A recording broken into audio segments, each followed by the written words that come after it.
In the darkness, I dragged my suitcase and walked slowly in the snowy ground. I didn't know how long I had been walking, maybe I caught a cold, or maybe I was just too exhausted. On the next step, I accidentally stepped on empty space and tumbled down along with my suitcase. Ding! Wisnovel reminds you to click the subscribe button in the bottom right corner to read the complete novel. At that moment, I lay on the snowy ground in a daze, with a gloomy sky when I opened my eyes, and Asher's smile when I closed my eyes.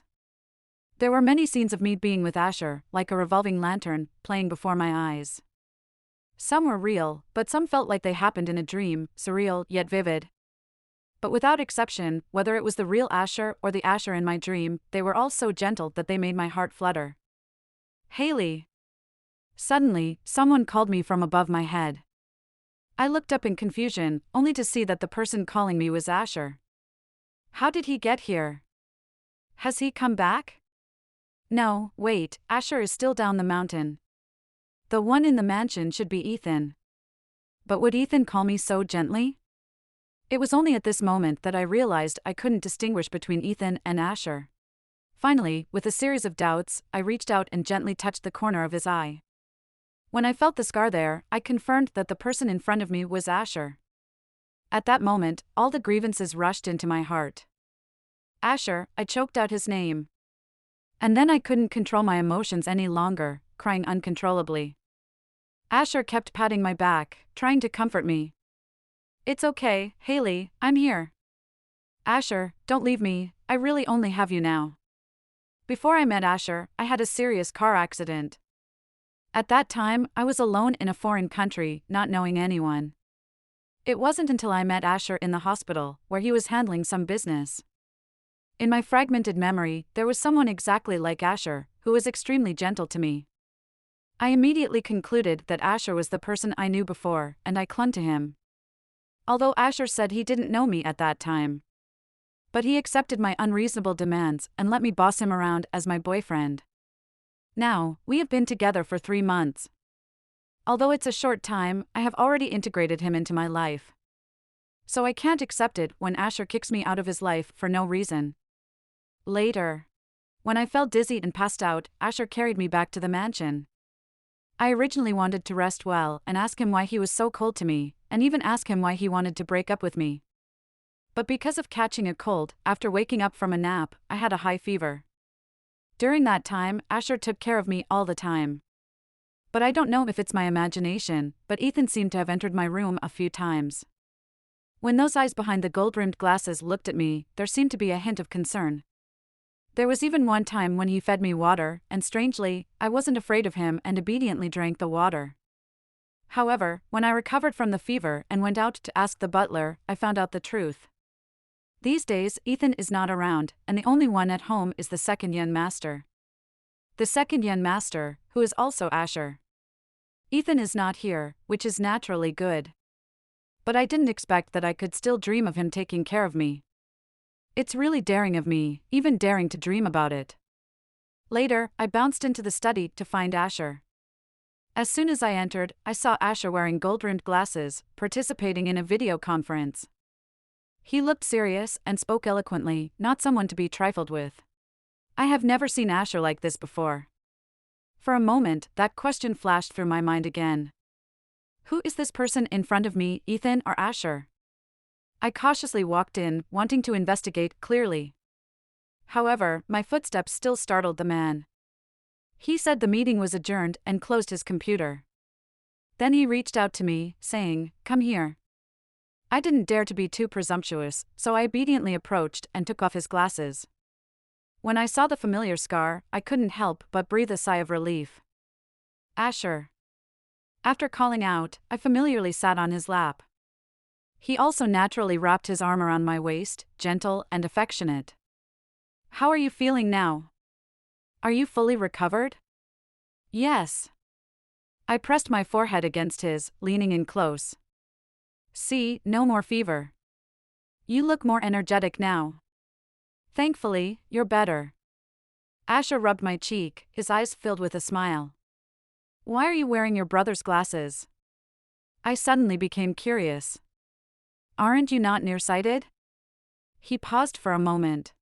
then gently lifted my chin with his well-defined hand, smiling as he replied. My eyesight has deteriorated a bit recently. But if you wear these, I almost mistook you for your brother. I couldn't help but complain. Asher paused, desire evident in his eyes.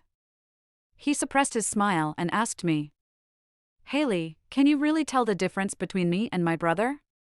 Yes, I can.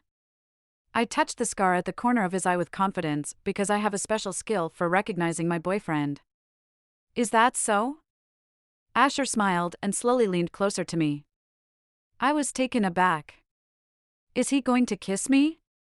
In our interactions, I'm usually the one who takes the initiative.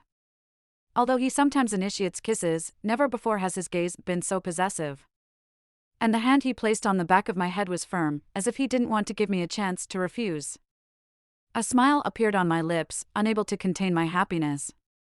This kind of Asher is more like it. In a relationship, he should be a bit more assertive and domineering towards me. I love this refined and unconventional side of him. But as this thought surfaced, I suddenly startled. Refined and unconventional, don't these words seem more suitable for Ethan? When did Asher develop such a taste? Perhaps realizing my distraction, Asher lightly bit my lips after capturing them with his own. Haley, be serious. My face turned red, and I quickly responded to his kiss by clinging to his shoulders. However, his kisses became more and more inappropriate. Why did Asher's hand move from my waist to my chest? I opened my eyes and panted as I looked at the person in front of me. A smile appeared on Asher's lips as he leaned close to my ear and whispered, It seems like Haley's here has gotten a bit bigger than before. As someone who is bold and daring, I couldn't help but be stunned by Asher's bolder actions today. I cleared my throat and couldn't help but retort. What's the use of being bigger? Someone won't be able to enjoy it anyway. Unexpectedly, after I said this, Asher chuckled and lifted me up, placing me on the desk. Tonight, let me enjoy myself, okay? I wrapped my arms around his neck and once again met his kiss. Later, when we had taken off half of our clothes, I murmured that I felt cold. Asher immediately picked me up and took me back to the room. When I was pressed against the window, it started snowing outside. Outside was a frozen world, while inside was filled with passionate heat. The man in front of me had disheveled clothes, and his eyes contained indiscernible emotions. But at a critical moment, he sighed and stopped his actions. You just recovered today. I won't do anything to you. This person is so unpredictable. But his sudden stop really left me unsatisfied. However, Asher's attitude at this moment was very dominant. When he said he wouldn't touch me, he really didn't. He wrapped me up like a sushi roll and then lay down beside me. Have a good night. I was bound and unable to move, grumbling. Then I want to hold you. The person beside me sighed and hugged me. The night was quiet. After who knows how long, Asher began humming a song in my ear. The more I listened, the more familiar the song became. Eventually, with the melody, I drifted off into a dream. In my dream, I was in a villa, held by Asher. No, it was Ethan. Ethan held me in his arms, standing behind the arched window, watching the fireworks in the starry sky outside. He hummed this song in my ear. Haley, let's get married. When he said these words, I could see the happiness and tenderness in Ethan's eyes. I was shocked and wanted to tell him that I was his sister-in-law. But then my perspective changed to a third person's view. What I saw was a girl who looked exactly like me, throwing herself into Ethan's arms and sweetly saying, okay. I couldn't understand why the person in my dream was Ethan. And I didn't doubt for a moment that he was Asher. Because Asher, when facing me, never showed such a love-struck appearance. He was always cautious around me. But Ethan in my dream was different. He would show his love for me. Everything in the dream was warm, and he was also humming that lullaby, lulling me to sleep in the dream. I saw myself in the dream, like a child, lying on top of him, burying my head in his shoulder and neck. And this posture represented that I relied on this man with all my heart. Could it be that I would rely on Ethan with all my heart, that man who seemed difficult to approach? Suddenly, I woke up from the dream. The light from outside the window shone on the face of the man next to me, and I felt a tinge of guilt. I already had the best Asher, how could I still yearn for his brother? Feeling remorseful, I leaned closer to Asher and kissed his forehead. With the mountains covered in heavy snow, the mansion will be our world for Asher and me. We will go skiing together, pick roses in the shed and soak in a bath, and set off fireworks. I don't know if it's just my imagination, but I always feel that being with Asher has become more natural. At night, while soaking in the hot spring, I finally saw Asher's physique. It was almost identical to what I saw of his brother, Ethan, that day. He had well-defined abs and chest muscles, looking incredibly attractive. Being visually enticed like this, tonight I must make him mine. While Asher was busy working in his study, I prepared a candlelight dinner for him, along with a glass of red wine. In my impression, Asher couldn't handle a drink. But when he's drunk, won't he let me do whatever I want? With that thought in mind, I happily drank several glasses of wine. Perhaps it was the alcohol that gave me courage, and by the time Asher was almost done, I was already feeling tipsy.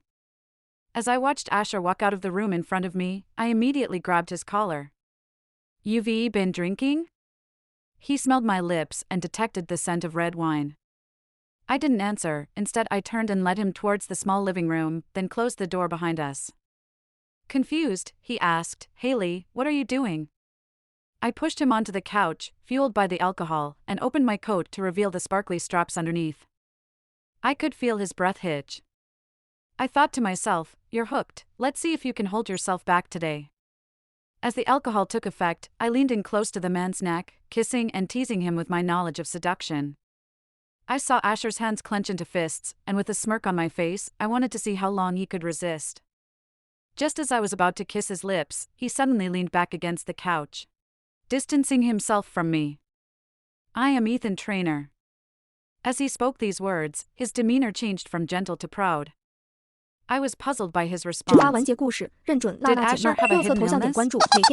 Even at this moment, he was thinking of pulling away. I smiled at him and said, "Today, even if you were the king, I would devour you." After saying this, I laughed and pushed Asher onto the couch, kissing him passionately. He struggled a bit, but as soon as he tried to resist, I stopped him. I unbuttoned his shirt, using my seductive gaze to tempt him as much as possible. "Brother, take me." Asher was momentarily stunned, then he pressed me down on the couch. I was scared and wanted to push him away, but he forcefully held my hands on either side of my head. Asher kissed me, his attack unusually fierce. Soon, his lips landed on my earlobe. As I trembled all over, he whispered to me, "This is what you wanted, don't regret it." Although I didn't understand why Asher's attitude was different today, I felt like I had found the key to ignite his passion. He liked it when I called him brother. Knowing this, every time we tangled together, I would call him brother. And each time, I received an even more intense response from Asher. I held onto the blanket beneath me tightly, gazing at the man above me in a daze. He leaned down and gently wiped the sweat off my forehead. I took a deep breath and couldn't help but plead, "I'm tired." "Not enough." "What?" I was completely shocked, but the next moment, Asher pressed me down and started again. I was in a daze, but he calmly told me word by word, "If you want me so badly, of course, I will satisfy you." By then, the wind and snow outside had grown stronger, while the passionate heat in the small living room continued. The next morning, I moved back a bit, wanting to snuggle into Asher's arms, but felt a coolness behind me. I sat up and looked around, only to find that there was no one in the bed. On the bedside table was a note left by Asher. "Don't forget to eat breakfast, I'm off to work." But why isn't this note from Asher? I felt a hint of doubt in my heart. But I didn't think too much about it. The hangover and the discomfort from last night's activities made me want to continue sleeping. I slept until the afternoon. When I was having a meal, Asher came back. But as soon as he came back, he took hold of my hand. "Haley, let's go." "Where?" I pouted at him. "We were so tired last night, Asher, can't we rest a little longer today?" "Last night?" But he was stunned by these words. And he turned his head to look at my neck, reaching up to touch the strawberries he planted last night. "You and I, last night? You forget?" But it was clearly me who was drinking last night. Originally, I intended for him to drink the alcohol, but I ended up drinking too much and he didn't touch a drop. Thinking about this, my drowsiness seemed to return and I was too tired to think straight. I held his hand and walked towards the room. Asher, I still want to sleep, stay with me. No. Suddenly, Asher firmly refused me, gripping my shoulders and running his hand through my hair, his tone anxious. Haley, we've been here long enough. We really need to leave this time. Wait for me downstairs. Afterwards, he went upstairs to pack my suitcase, then took hold of me, ready to leave the mansion. Throughout the whole process, I was in a daze, not knowing what was happening. Why was Asher in such a hurry to take me away after going out for a while?